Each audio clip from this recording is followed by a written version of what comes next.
bid to save ko is si Anya. Kasi alam ko, meron pa siyang papatunayan. Manel.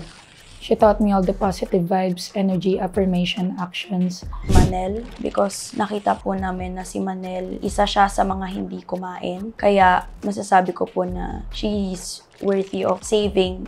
Kyle Tato. Yung sa fun challenge na lang, ginawa talaga niya yung lahat niyang makakaya niya. Kaya lagi kaming nanalo sa aming district. Ate Manel, nakita ko yung leadership niya dito. Si Ate Manel, kasi nakikitaan ko po talaga siya ng efforts, tapos yung pagpa-participate niya in cooperation sa team namin. Kyle Tato kasi hindi lang siya mataas sa report card, kung hindi marami din siya natutulungan content creators dito sa loob. Manel, kasi alam ko and nakikita ko na ginagawa niya yung best and sobrang maaasahan siya.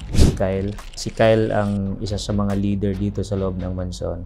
Si Anya kasi yung taong approachable ba? And then, maaasahan siya. Manel, professional siya mag-work dito sa loob ng mansyon. Manel, nakikita ko na masipag siya at marunong makisama. Si Manel po kasi gusto ko makita pa na mag-perform as sa singing talaga na as in yung niche niya. Manel, kasi nagsimula pa lang season 7, nakita ko na sa kanya yung pagiging leader and talagang palaban siya sa araw-araw na challenges dito sa mansyon.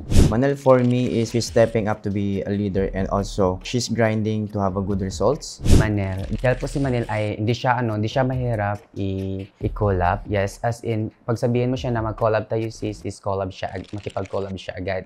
Benjo. With last weekly challenge, he was very good and I can see that he is really committed. Kyle Tato. Si Kuya Kyle kasi nakikita ko yung pagiging leader niya. Benjo. Alam naman natin na hindi madali yung mga content ni Benjo, kaya siya yung nakikita ko na deserve pang mag-stay.